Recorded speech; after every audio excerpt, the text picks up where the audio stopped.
Hello बच्चों, आज का जो हमारे पास टॉपिक है वो है वेव। वेव के बारे में पढ़ेंगे हम। पहले वेव पढ़ेंगे, देन हम स्पेक्ट्रम पढ़ेंगे। ठीक है, तो वेव के बारे में पढ़ते हैं। वेव क्या होता है? वेव को हम एक्सप्लेन करते हैं डिस्टरबेंस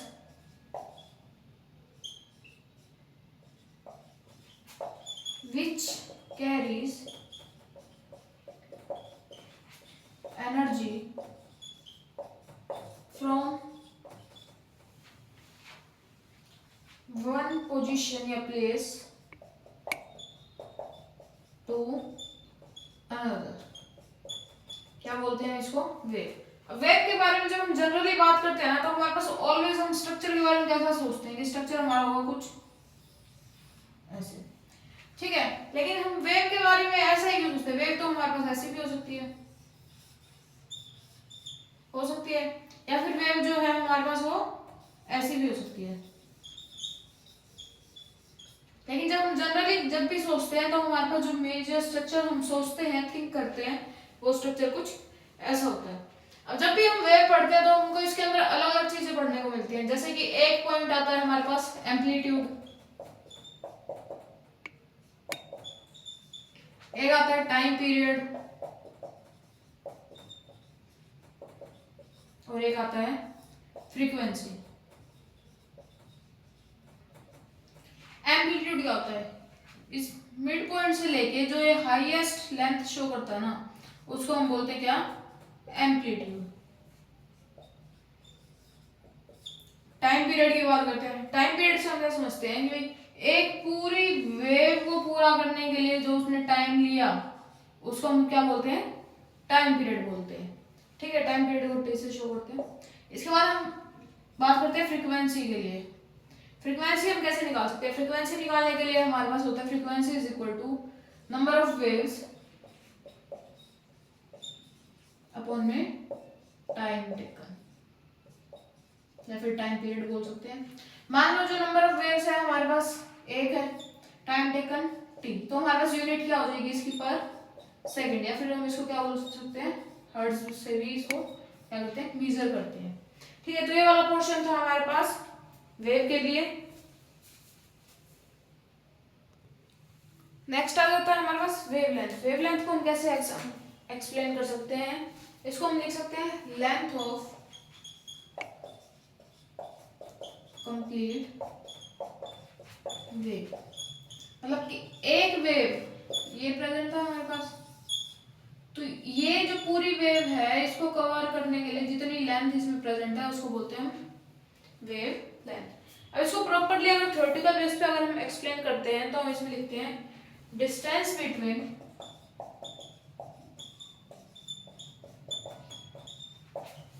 टू क्रस्ट और to trough.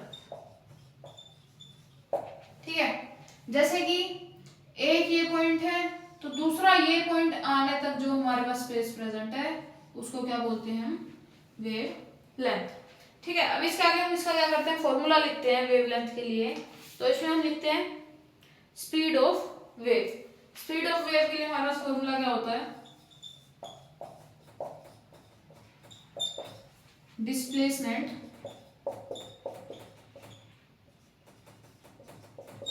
Upon time. Speed निकाल रहे हैं, डिस्प्लेसमेंट x अपॉन t। ये होता है हमारे पास किसके लिए? वेवलेंथ के लिए। मेन टॉपिक पे आते हैं इसमें, जो हमारे पास इम्पोर्टेंट टॉपिक है इसमें हमको पढ़ना है क्या? वेव। वेव क्या होती है हमारी? दो टाइप की होती है, मैटर वेव्स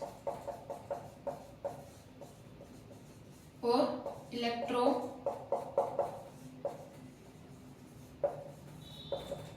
मैग्नेटिक वेव, जिसको हम बोलते हैं EM से शुरू होते हैं। ठीक है, तो इसमें क्या होता है? जब हम मैटर वेव्स के बारे में बात करते हैं तो मैटर वेव्स में क्या है कि इसको क्या करने के लिए? फ्लो करने के लिए, एक जगह से दूसरी जगह पे जाने के लिए किसी ना किसी मैटर की जरूरत होगी। ठीक है, लेकिन जब हम इलेक्ट्रोमैग्नेटिक वेव की बात करते हैं ना, तो इसको किसी मैटर की हमारे पास क्या है? जरूरत नहीं होती। इलेक्ट्रोमैग्नेटिक वेव्स की बात करें हम डेफिनेशन की,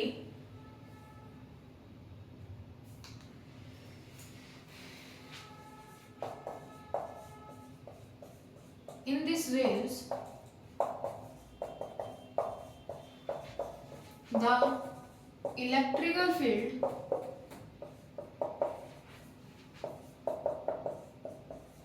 and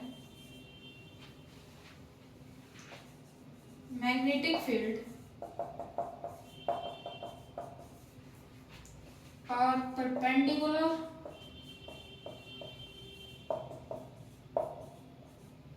to each other। तो इसके अंदर क्या होता है हमारे पास, एक तो इलेक्ट्रोमैग्नेटिक वेव के अंदर क्या है हमारे पास इलेक्ट्रिकल फील्ड भी प्रेजेंट है और मैग्नेटिक फील्ड भी प्रेजेंट है, पहला पॉइंट तो ये। और दूसरी बात क्या है, दोनों एक दूसरे की क्या होती है, परपेंडिकुलर होती है। जब हम इसका स्ट्रक्चर की फॉर्मेशन करते हैं तो ये क्या करती हैं, एक दूसरे से परपेंडिकुलर स्ट्रक्चर की फॉर्मेशन करती हैं, मतलब X axis, Y axis, Z axis. ठीक है, ये है हमारे पास इलेक्ट्रिकल फील्ड। ठीक है, देन हम बात करते हैं मैग्नेटिक फील्ड के लिए। तो मैग्नेटिक फील्ड में आएगी कुछ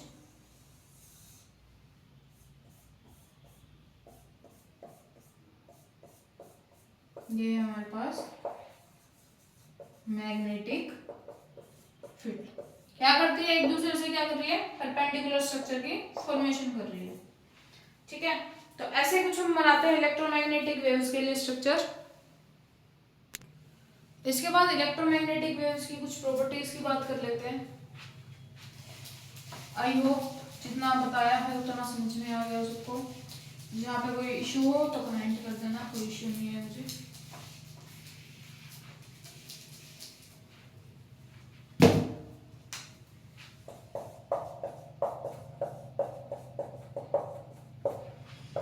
इलेक्ट्रोमैग्नेटिक वेव ईएमएफ लिख रही हूँ इसको, कैन ट्रेवल इन वैक्यूम, मतलब वैक्यूम के अंदर ट्रेवल कर सकते हैं। इसको किसके लिए, मीडियम की इसको कोई जरूरत नहीं है।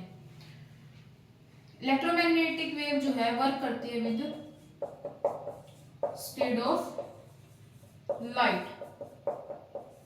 ठीक है, स्पीड ऑफ लाइट को हम किससे, सी से शो करते हैं। तो इलेक्ट्रोमैग्नेटिक वेव के केस में जब हम बात कर रहे हैं तो हम इसको क्या लिखेंगे, V is equal to C upon lambda. Third, अब इसके केस में क्या बात करते हैं, इलेक्ट्रोमैग्नेटिक वेव के केस में जो हमने इलेक्ट्रिक वेव और मैग्नेटिक फील्ड के बारे में बात की, तो इसमें क्या होता है, सारी चीजें सेम रहती हैं। ठीक है, स्पीड सेम है, डिस्टेंस सेम है। ठीक है, इसके अंदर बात करें इलेक्ट्रिक फील्ड की, मैग्नेटिक फील्ड की, तो सब कुछ क्या रहेगा, सेम रहेगा। इलेक्ट्रिक फील्ड को EF से शो कर देते हैं and magnetic field are same. लेकिन जब हम बात करते हैं एम्पलीट्यूड की तो वो क्या रहता है, डिफरेंट रहता है। Amplitude is different. तो इसके साथ हमने क्या किया है, इलेक्ट्रोमैग्नेटिक वेव वाला पोर्शन खत्म हो गया हमारा। अब हम शुरू करेंगे इसमें नेक्स्ट टॉपिक। नेक्स्ट टॉपिक आ गया हमारे पास प्लैंक्स क्वांटम थ्योरी।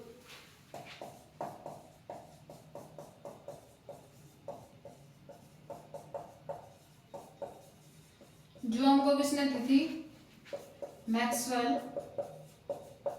प्लैंक्स ने।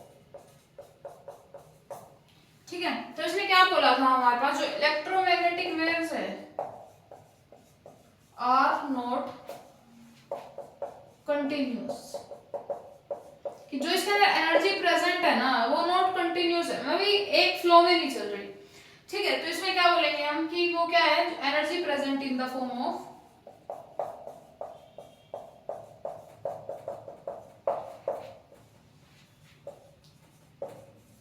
पैकेट्स। ठीक है, पैकेट्स की फॉर्म में क्या है हमारे पास एनर्जी प्रेजेंट है। Then this packets are known as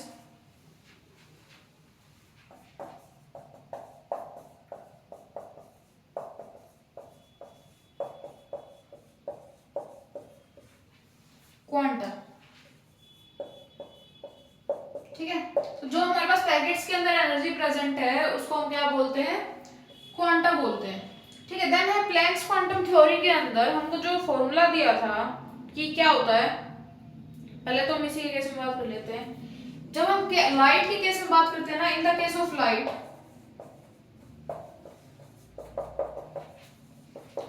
quanta को क्या बोल देते हैं हम, फोटोन। ठीक है, ये चीज होगी। इसके बाद हम बात करते हैं फॉर्मूले की। फॉर्मूले में हमको क्या दिया गया था, जो एनर्जी है हमारे पास डायरेक्टली प्रोपोर्शनल है फ्रीक्वेंसी के। Energy is directly proportional to frequency. ठीक है, एनर्जी हम लिख रहे थे ई से। अब डायरेक्टली प्रोपोर्शनल है, डायरेक्टली प्रोपोर्शनल का साइन हटाने के लिए हमने क्या लगाया था यहाँ पे, h। फ्रीक्वेंसी के लिए क्या लगाया था, mu. E is equal to H mu. ये था हमारे पास प्लैंक्स क्वांटम थ्योरी के अंदर। देन है h जो था हमारे पास, ये था प्लैंक्स कांस्टेंट। ठीक है, अब प्लैंक्स कांस्टेंट की वैल्यू जिसको पता है कमेंट सेक्शन में कर दो, आपके पास 2 सेकंड का टाइम है। प्लैंक्स कांस्टेंट की वैल्यू क्या होती है, 6.6 इंटू 10⁻34। ये हमारे पास वैल्यू होती है किसकी, प्लैंक्स कांस्टेंट की। इसके बाद हम बात करते हैं इन the case of number of photon, कि हमारे पास क्या है, नंबर ऑफ फोटोन प्रेजेंट है। तो हम इसको कैसे लिखेंगे, E is equal to N H mu. ऐसे लिख सकते हैं। एन हमने लिखा किस लिए, कि नंबर ऑफ फोटोन प्रेजेंट है, कितने फोटोन प्रेजेंट है। अब हमको इन केस हमको क्या लिखनी है, वेवलेंथ के लिए वैल्यू लिखनी है, कि वेवलेंथ की फॉर्म में वैल्यू लिखनी है। तो हमारे पास क्या था, हम वेव जो v प्रेजेंट था उसको हम क्या लिख रहे थे, c अपॉन लैम्डा। ठीक है, लैम्डा होती है हमारे पास वेवलेंथ, तो हम इसको ऐसे लिख सकते हैं, E is equal to N H C upon में लैम्डा। ये बन गया हमारे पास प्लैंक्स कांस्टेंट के अंदर, प्लैंक्स कांस्टेंट की फॉर्म में प्लैंक्स क्वांटम थ्योरी के अंदर एक फॉर्मूला बन गया हमारे पास एनर्जी के लिए। इसके बाद जो हमारे पास नेक्स्ट टॉपिक आ जाता है वो है photoelectric effect. Next topic आ जाता है हमारे पास photoelectric effect. Photoelectric effect हम कैसे निकाल सकते हैं, अब ये तो हमने सबने पढ़ा है कि लाइट थी, उसमें से क्या किया था कि इलेक्ट्रॉन्स रिजेक्ट हो गए थे। ठीक है, अब हमको पढ़ना है 11th के लेवल पे कि भाई न्यूमेरिकल बेस पे फोटो इलेक्ट्रिक इफेक्ट के बारे में हम क्या समझते हैं। तो इसमें क्या है, पहले तो फोटो इलेक्ट्रिक इफेक्ट से मतलब समझते हैं। फोटो का मतलब क्या होगा हमारे पास, लाइट। इलेक्ट्रिक से क्या समझते हो, कोई चार्ज बोल सकते हो। ठीक है, इसके बाद है इलेक्ट्रिक करंट या फिर flow of current, flow of current या फ्लो ऑफ चार्ज बोल सकते हो, फ्लो ऑफ चार्ज। तो हमारा फोटो इलेक्ट्रिक इफेक्ट किस पे काम करता था, ऐसे मेटल पे काम करता है जहाँ पे जैसे क्या होनी चाहिए, लो आयनाइजेशन एनर्जी होनी चाहिए। लो आयनाइजेशन से हम क्या समझते हैं कि ऐसा मेटल होना चाहिए जिसपे हम कम लाइट डालें और हमारे क्या हो जाए, इलेक्ट्रॉन्स रिमूव हो जाए, रिलीज हो जाए। अब ऐसा मेटल कौन सा होगा, ऐसा मेटल हो सकता है हमारा पोटेशियम, सीजियम और फ्रांसियम। ठीक है, इसके बाद हम बात करते हैं इसके न्यूमेरिकल बेस पे, कि इसमें अगर हम न्यूमेरिकल को निकालेंगे तो वो कैसे निकाल सकते हैं। तो इसमें हमारे पास इक्वेशन क्या बनती है, एनर्जी ऑफ इलेक्ट्रोमैग्नेटिक वेव के लिए निकालनी है हमको। ठीक है, तो इसमें हम यूज क्या करते हैं, वर्क फंक्शन प्लस में काइनेटिक एनर्जी। ठीक है, ये हमारे पास क्या होती है, इक्वेशन होती है, कि इससे हम क्या समझते हैं, काइनेटिक एनर्जी। वर्क फंक्शन से क्या समझते हैं कि मिनिमम एनर्जी जो हमको रिक्वायर्ड है किसी भी इलेक्ट्रॉन को रिमूव करने के लिए, तो उसको हम क्या बोल देते हैं, वर्क फंक्शन। तो इसको हम कैसे लिख सकते हैं, E is equal to W naught plus में के ई। ये हमारे पास क्या होगी, एक इंपॉर्टेंट इक्वेशन बन गई इन the case of photo electric effect. ठीक है, अब इसके बाद हमको क्या करना है, E निकालना है। E को हम और कैसे शो कर सकते हैं, अब हमने पीछे वाले इक्वेशन में पढ़ा था, एक में जब वहां पे हमने पढ़ा था प्लैंक्स क्वांटम थ्योरी में हमने पढ़ा था, E is equal to H V लिखा था, एच म्यू। इसमें क्या था, जो हमने नंबर ऑफ फोटॉन्स के लिए बात की तो हम लिख रहे थे E is equal to N H V. ठीक है, ये लिख रहे थे। एक तो होगी हमारे पास ये। अब दूसरा हमको लिखनी है क्या, W के केस में, W नोट के केस में। तो W के केस में जब हम लिखेंगे वैल्यू, तो हम इसको क्या लिख सकते हैं, W के केस में हम इसको लिख सकते हैं NH म्यू नोट। अब म्यू नोट क्या है हमारे पास, क्या होता है, इसको हम बोलते हैं थ्रेशोल्ड फ्रीक्वेंसी। ठीक है, ये भी क्या होती है, मिनिमम अमाउंट ऑफ एनर्जी होती है किसी भी इलेक्ट्रॉन्स को रिमूव करने के लिए, तो उसको हम क्या बोल देते हैं, म्यू नॉट बोल देते हैं। ठीक है, ये चीज होगी। इसके बाद हम बात करते हैं जो हमारे पास फर्स्ट इक्वेशन रखी थी हमने, E is equal to mu naught W naught plus में के ई। तो उसकी जगह पे अगर हमको इन केस काइनेटिक एनर्जी की वैल्यू निकालनी है तो हम इसको कैसे निकाल सकते हैं, तो इसके केस में वैल्यू रखेंगे, यहाँ पे थी हमारे पास E is equal to N H mu is equal to W naught plus में के ई। इन केस हमको क्या करना है, के ई के लिए वैल्यू निकालनी है, तो के ई के लिए वैल्यू निकालेंगे तो हमारे पास क्या होगा, म्यू नॉट उधर चला जाएगा, N H E minus N H E naught is equal to K E. ठीक है, अब इसके अंदर से हम क्या कॉमन निकाल सकते हैं, N H E minus V naught is equal to K E. अब in the case of photon की बात कर रहे थे, मान लो n इज इक्वल टू 1 है हमारे पास, एज्यूम कर लिया हमने n इज इक्वल टू 1, तो इन केस यहाँ पे हम 1 वैल्यू रखते हैं तो इसका तो होना ना होना बराबर है, तो हमारे पास इक्वेशन क्या बन जाएगी, kinetic energy is equal to h v minus v naught. ठीक है, ये क्लियर है सबको। इसके बाद हम नेक्स्ट लेक्चर में जो करेंगे, हम करेंगे इस लेक्चर में हमने जितने भी न्यूमेरिकल्स के लिए फॉर्मूले देखे हैं उन सब के बेस पे हम क्या करेंगे, न्यूमेरिकल सॉल्व करेंगे।